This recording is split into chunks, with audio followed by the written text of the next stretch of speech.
दोस्तों, आज जिस पर व्याख्यान प्रस्तुत करने जा रहा हूं मैं वो एमए ज्योग्राफी सेकंड सेमेस्टर का प्रश्न पत्र एनवायरनमेंट एंड फॉरेस्ट लॉ। आशय कि पर्यावरण और वन के अधिनियम, इसका जो थर्ड यूनिट है उसमें बेसिकली एनवायरनमेंट के बेसिक कॉन्सेप्ट के बारे में विषय वस्तुओं से परिचित होना होगा और इस पर्यावरण के बेसिक कॉन्सेप्ट के अंतर्गत पर्यावरण की मूलभूत संकल्पना की जानकारी प्राप्त करनी होगी।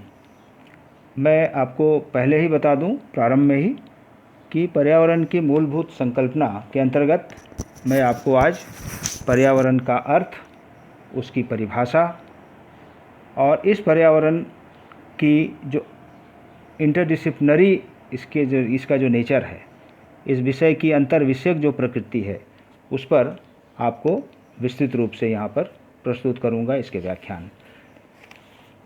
मैं आपको सबसे पहले तो ये बता दूं कि इस पर्यावरण की परिभाषा क्या होती है।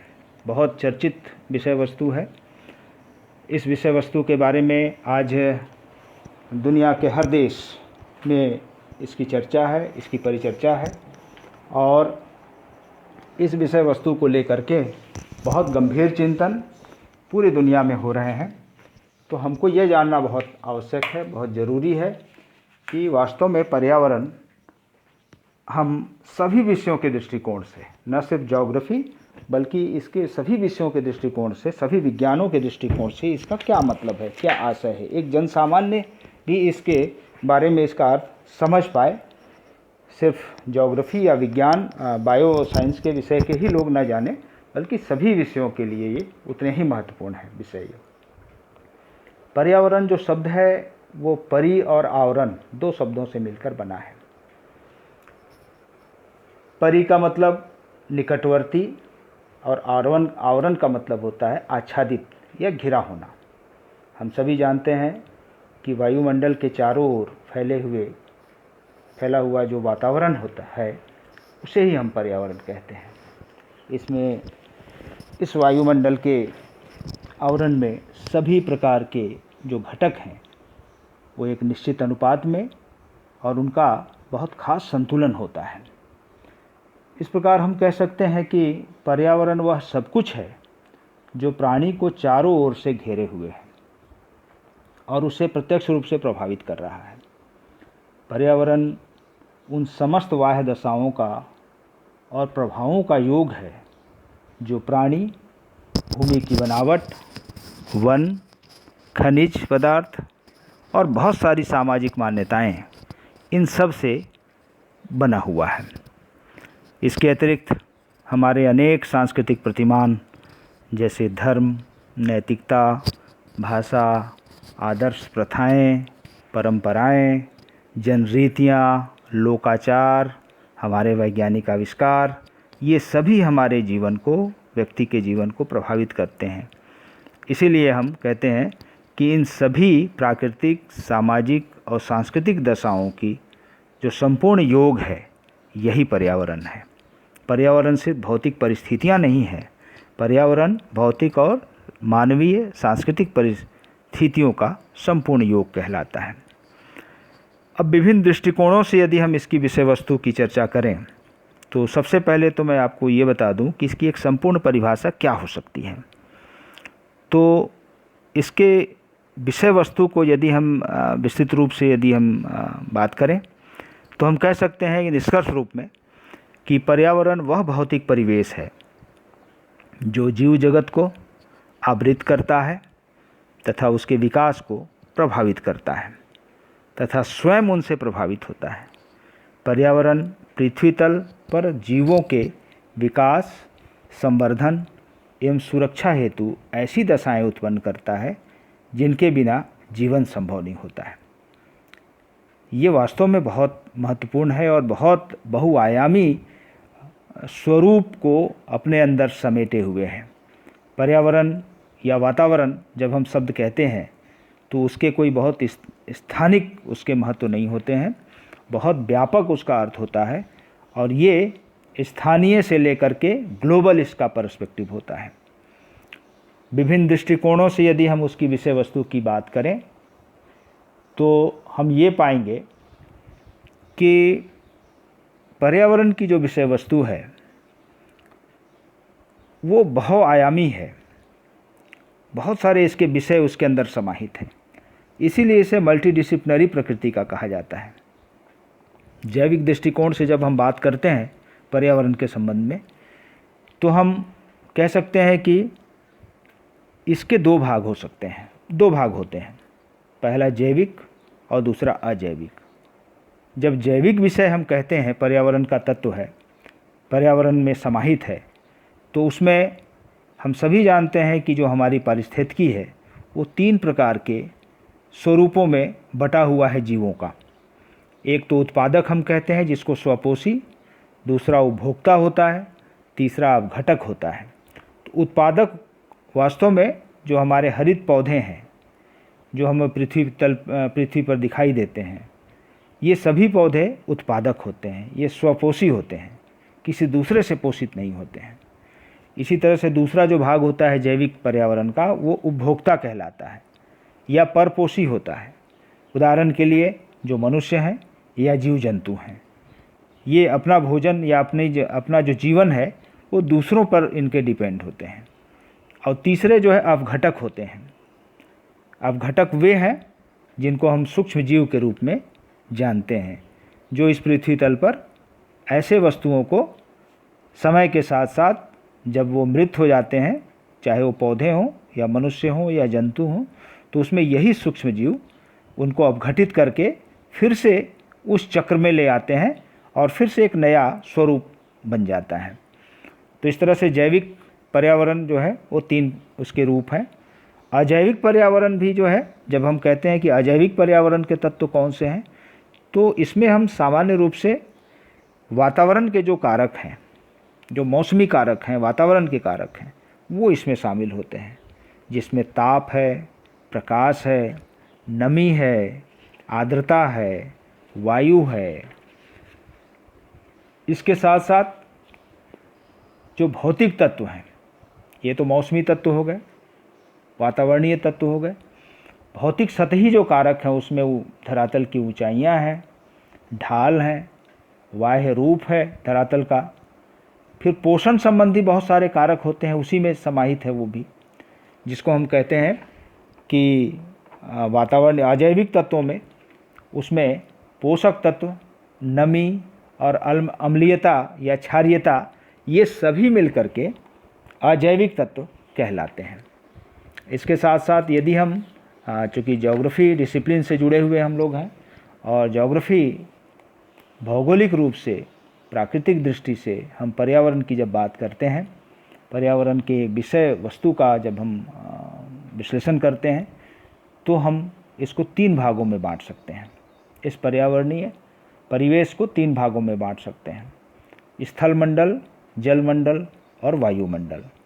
अब रही बात स्थल मंडल में, वो सामान्य क्षेत्र जिसको हम मैदान, पर्वत, पठार और मैदान कहते हैं। इसी तरह से जो सामान्य क्षेत्र हैं, दूसरे जो है ऐसे क्षेत्र जो शुष्क क्षेत्र हैं, जिसमें रेगिस्तान है, मरुभूमि है, नखलिस्तान है, कुछ इस तरह की भूमि है।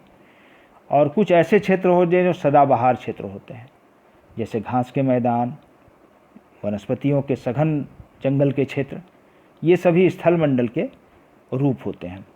जल मंडल की जब हम बात करते हैं तो वे सभी समुद्र, महासागर, चाहे वो स्वच्छ जल के हों या लवणीय जल के हों। इसी तरह से बहुत सारे ऐसे जल के स्रोत, वाटर बॉडीज, जिसमें तालाब हैं, नदी हैं, झरना है इत्यादि, जो प्राकृतिक रूप से जो जल के स्रोत हैं। और साथ साथ में भूमिगत जल का वो जो स्रोत है, ये भी हमारे जलमंडल का हिस्सा होता है, इस पर्यावरण का हिस्सा है। इसके पश्चात जब हम वायुमंडल की बात करते हैं, भौगोलिक दृष्टिकोण से पर्यावरण को जब हम उसको परिभाषित करते हैं, तो इसमें वे सभी गैसें जो मानव के उपयोगी भी हैं, मानव के उपयोगी नहीं भी हैं। वैसे सभी गैसों का मानव के साथ बड़ा गहरा रिश्ता है, जीव जंतुओं के साथ गहरा रिश्ता है, पौधों के साथ बहुत गहरा रिश्ता है। तो वे सभी गैसें, वो सभी अजैविक कण, चाहे धूल रूप में हो चाहे धुआं रूप में हो, और अन्य अक्रिय गैसें, जलवाष्प, ये सब मिलकर के वायुमंडल के तत्व बनते हैं। तो भौगोलिक दृष्टिकोण से इस तरह से हम स्थलमंडल, जलमंडल और वायुमंडल के तत्वों को इसके अंतर्गत समाहित करते हैं। सामाजिक दृष्टिकोण से जब हम पर्यावरण को देखते हैं, इसका पर्सपेक्टिव बनाते हैं, तो इसमें निवास स्थान या आवास, इसके साथ साथ निवास करने वाले व्यक्ति, निवासियों के पारस्परिक संबंध और बहुत सारी सामाजिक मान्यताएं, ये सभी सामाजिक दृष्टि से पर्यावरण के घटक बनते हैं। इसके साथ साथ सांस्कृतिक दृष्टि से जब हम पर्यावरण की बात करते हैं, तो ये पर्यावरण के जो तत्व हैं उसमें धर्म है, भाषा है, मानवीय आदर्श है, नैतिकता है, प्रथाएं हैं, लोकाचार है, आविष्कार है और जन रीतियाँ हैं। ये सभी मिलकर के सांस्कृतिक दृष्टि से पर्यावरण के घटक कारक बनते हैं। इस तरह से हम कह सकते हैं सारांशतः, जैसे इस चित्र में आप देखिए 1.2 इस चित्र का जो क्रमांक है जो सामने दिखाई दे रहा है आपको, इसमें पर्यावरण के जो प्रमुख तत्व समूह है, इन तत्व समूहों का किस तरह से पारस्परिक संबंध है। इन तत्वों के ही पारस्परिक समन्वय से ही पूरे पर्यावरण का निर्माण होता है। इसमें वायुमंडलीय तत्व, इसमें धरातलीय तत्व, इसमें जलमंडल के सारे घटक तत्व जो है विद्यमान हैं। तो सारांशतः हम कह सकते हैं कि पर्यावरण का निर्माण 5 प्रमुख घटकों की अंतर्क्रियाओं के फलस्वरूप होता है। सामान्य रूप से संक्षेप से अगर हम कहें, उसमें खनिज हैं, उसमें सैल हैं, जल है, वायु है, मृदा है, जीव है, ऊर्जा है। ये सभी घटक आपस में अंतर्क्रियाएं करते हैं, पारस्परिक क्रियाएं होती हैं, इनकी प्रतिक्रियाएं होती हैं, इसी से पर्यावरण का निर्माण होता है, जिसमें ये सभी 1.1 ये जो पर्यावरण के जो तत्व हैं, इसमें देखिए आपको वो सारे तत्व जो अभी हमने विश्लेषण किया, ये सभी तत्व आपको इसमें एक मॉडल के रूप में इसमें बताया गया है। अब इसमें हम एक बिंदु जिस पे बहुत बताया जाना बहुत ज़रूरी है कि चूँकि भौगोलिक अध्ययन में पर्यावरण की जो अवधारणा है वो बहुत व्यापक है। इसमें धरातल को मानव आवास के रूप में, हैबिटेट के रूप में रखा जाता है। अतः पृथ्वी तल और उसके आसपास के जो भौतिक परिस्थितियाँ होती हैं, उनकी जानकारी बहुत आवश्यक होता है। वर्तमान में सौरमंडल में भी जो सौरमंडल जो हमारा मानव क्रियाओं से प्रभावित हुआ है, ये भी हमारे पर्यावरण का ही हिस्सा माना जा सकता है। जैव अजैव घटक प्रकृति के जो प्रमुख भाग हैं, इनकी अंतर्क्रियाओं से पृथ्वी पर भी जीवन का विकास हुआ है। इस प्रकार संपूर्ण पर्यावरण को हम अब पूरे सारांशतः अगर हम कहें तो 2 भाग इसके बांटे जा सकते हैं। पहला प्राकृतिक पर्यावरण और दूसरा सामाजिक एवं सांस्कृतिक पर्यावरण। वर्तमान समय में प्राकृतिक पर्यावरण के असंतुलन और उससे होने वाले प्रदूषण ने संपूर्ण विश्व के लिए संकट उत्पन्न किया है। इस प्रकार हम देखते हैं कि इन दोनों प्रकार के पर्यावरणों का संरक्षण, उनका विकास, उनका परिरक्षण आज एक व्यापक आवश्यकता है। अब तो ये इसके बहुत सारे लॉ भी बन चुके हैं मानव जाति के संरक्षण के लिए, उनके विकास के लिए और मानव जाति के विकास के लिए। अब हम थोड़ी बात इसके कंपोनेंट्स के बारे में करेंगे। आपको वही चीज़ें हैं जो यहाँ थोड़ा विस्तृत रूप में हमको जानना है कि पर्यावरण के कौन कौन से तत्व होते हैं। तो अजैव तत्वों में जब हम बात करते हैं, 2 तत्व समूह होते हैं, जैव और अजैव तत्व, जैसे मैंने पहले भी बताया। तो जो अजैव तत्व समूह है, इस एलिमेंट में, पर्यावरण के जो एलिमेंट हैं इसमें हम स्थलीय तत्व समूह, ये ज्योग्राफिकल पर्सपेक्टिव से अगर हम इसको देखें तो स्थलीय तत्व समूह, जिसमें पर्वत, ढाल, उच्चावच सभी शामिल हैं। जलीय स्रोत, नदी, सागर, झील, भूमिगत जल। मृदा में मृदा जल, मृदा वायु, मृदा रूप। खनिज और चट्टानों में धात्विक, अधात्विक, ऊर्जा खनिज, ये सभी बातें।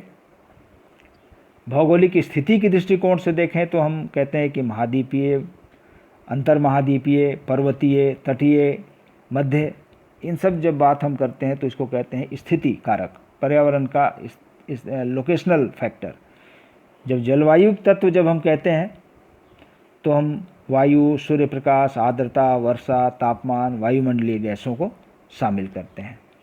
इसी तरह से ये सभी अजैविक तत्व हैं जो चारों ओर से घिरा होता है। और जब जैव तत्व समूह कहते हैं इस पर्यावरण के घटक तत्वों में, बायोटिक कंपोनेंट में, तो उसके अंतर्गत मनुष्य, जीव जंतु और वनस्पतियाँ शामिल रहती हैं। तो इस तरह से ये घटक तत्वों का निर्माण होता है। अब इसमें एक बहुत इसका एक बेसिक पॉइंट है कि एनवायरनमेंट के वास्तव में जो कंसेप्ट है वो किस किस तरह के कैरेक्टरिस्टिक्स से बना हुआ है।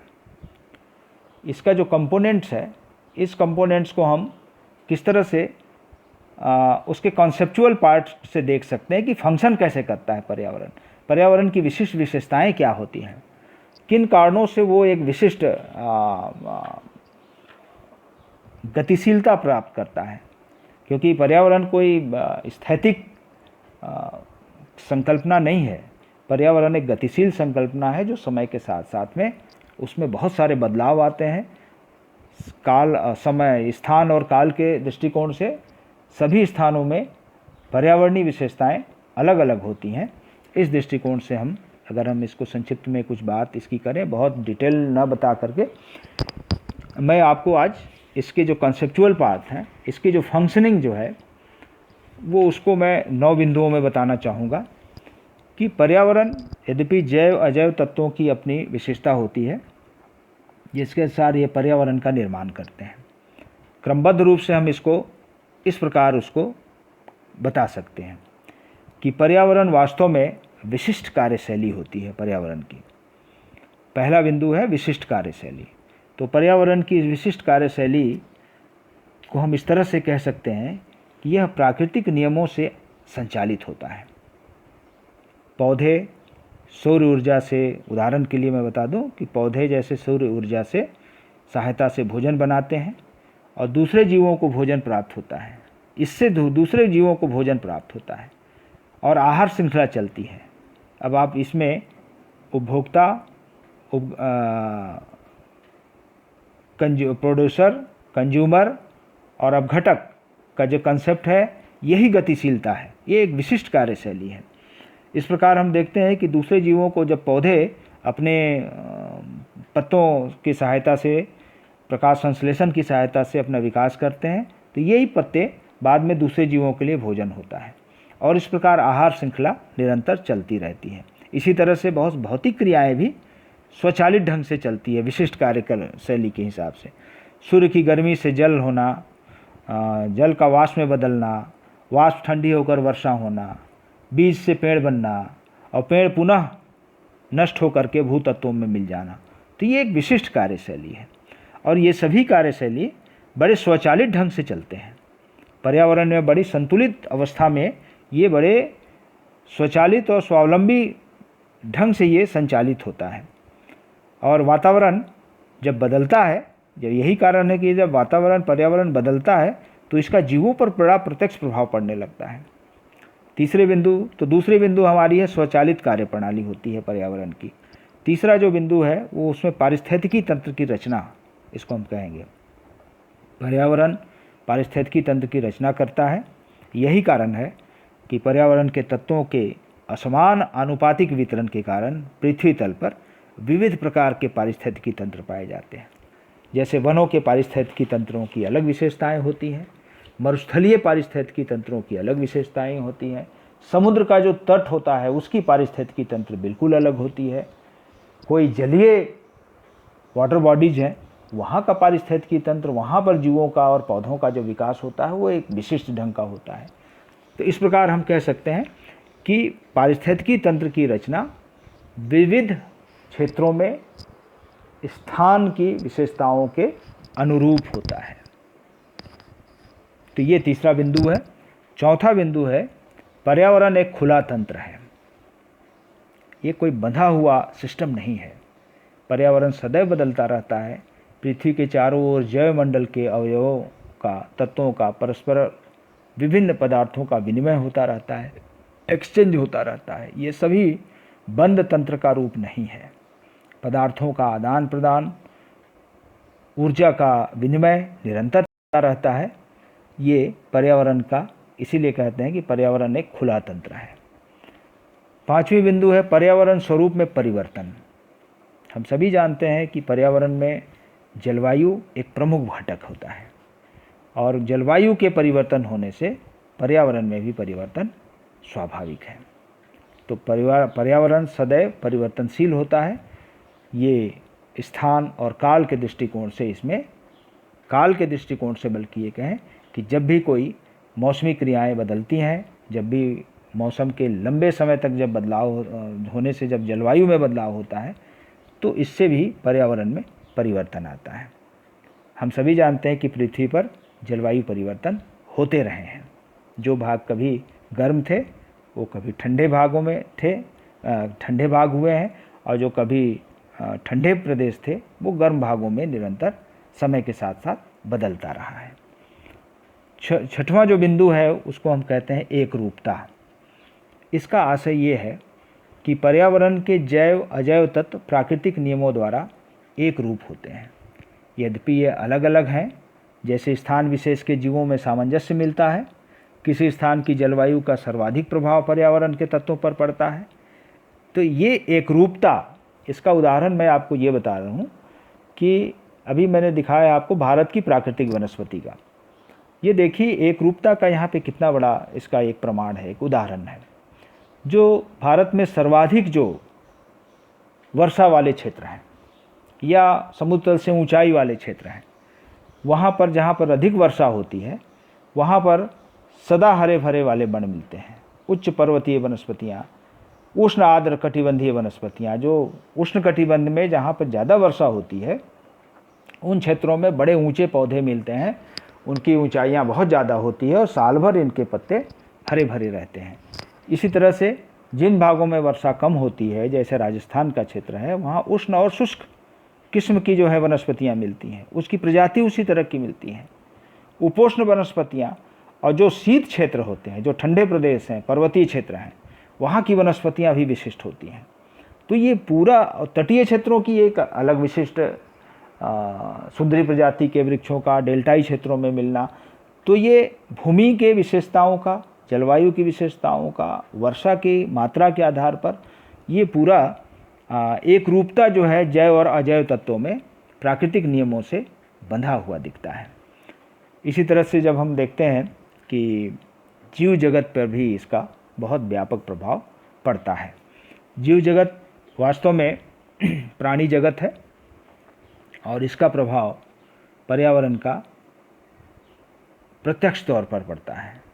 कुछ प्रभाव अदृश्य रूप से प्रभावित करते हैं और कुछ का सहज ज्ञान नहीं हो पाता है, कुछ दृष्टव्य भी होते हैं। तो समस्त प्राणी पर्यावरणीय बलों द्वारा प्रभावित होते हैं। समस्त जीवों में पर्यावरणीय परिवर्तनों से समायोजन की कम अधिक क्षमता होती है और सभी जीव पर्यावरण में होने वाले परिवर्तनों के प्रति संवेदनशील होती है। तो सबसे अधिक पर्यावरण से प्रभावित होने वाला, संचालित होने वाला यदि कोई पक्ष है तो जैविक संसार है। जो जीवमंडल है वो सबसे ज़्यादा प्रभावित होता है। दुनिया में हम सभी जानते हैं कि डायनासोर एक समय में यहाँ पे पाया जाता था।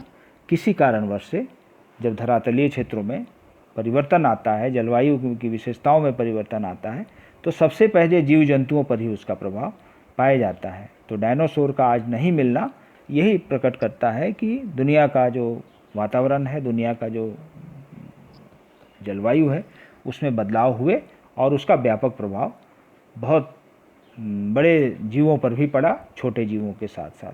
तो छोटे जीवों की, जिसको हम लोग कहते हैं कि रेड जोन में है, डेंजर जोन में है, आज भी बहुत सारे जीव ऐसे हैं जो मौसम और जलवायु के व्यापक परिवर्तन से उनमें उनकी संख्या कम होती जा रही है, उनकी नगण्य होते जा रहे हैं, वो डेंजर जोन में जा रहे हैं। यही कारण है कि बहुत सारे पौधे और बहुत सारे जीव तत्व जो है अब जो सामान्य रूप से पहले कभी मिला करते थे वो अब धीरे धीरे वो नष्ट होते जा रहे हैं, उनके आवास से समाप्त होते जा रहे हैं। 8वां बिंदु वही है प्राकृतिक आवास का। विशेष क्षेत्र या स्थान जहाँ जीव निवास करते हैं, जहाँ वृद्धि करते हैं, उन्हें हम आवास कहते हैं, हैबिटेंट कहते हैं। इसका पर्यावरण की अवधारणा से गहरा संबंध होता है। संपूर्ण पर्यावरण की तुलना में आवास स्थल बड़े महत्वपूर्ण होते हैं। आवास यदि बिगड़ जाते हैं, आवास यदि रहने लायक नहीं होते हैं, तो जीवों का नष्ट होना स्वाभाविक है। इस प्रकार हम कह सकते हैं कि प्राकृतिक आवास से भी पर्यावरण से बहुत सीधे प्रत्यक्ष तौर पर प्रभावित होता है। तीसरा जो सबसे महत्वपूर्ण विषय है वो है संसाधन। हम सभी जानते हैं कि पर्यावरण भौतिक संसाधनों का आधार है।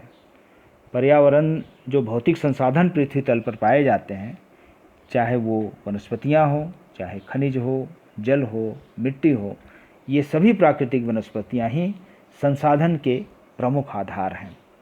इनसे ही पूरा प्राकृतिक संसाधन, प्राकृतिक जो वातावरण है, पर्यावरण है, इन्हीं से निर्मित है। तो ये और ये सभी हम जानते हैं कि इन सभी के धीरे धीरे यदि डिटोरिएशन होता है तो पर्यावरण का डिटोरिएशन, इन्हीं के बिगड़ने, इन्हीं के कम होने, मृदा का, जल का, खनिज का, वनस्पतियों का, प्राणी समूहों का यदि धीरे धीरे मात्रा कम होने लगती है या इनके प्राकृतिक स्वरूप में बदलाव होता है, तो हम पर्यावरण के समस्या को रेखांकित करने लगते हैं और यही पर्यावरण की समस्या वास्तव में कहलाती है। तो ये कुछ ऐसे विषय थे जिस पर हम आज आप लोगों से चर्चा किए हैं। अगले लेक्चर में मैं आप लोगों को पर्यावरण से संबंधित कुछ और विषय जो इसके विषय समूह के अंतर्गत निर्धारित है उसको मैं बताना चाहूँगा। धन्यवाद।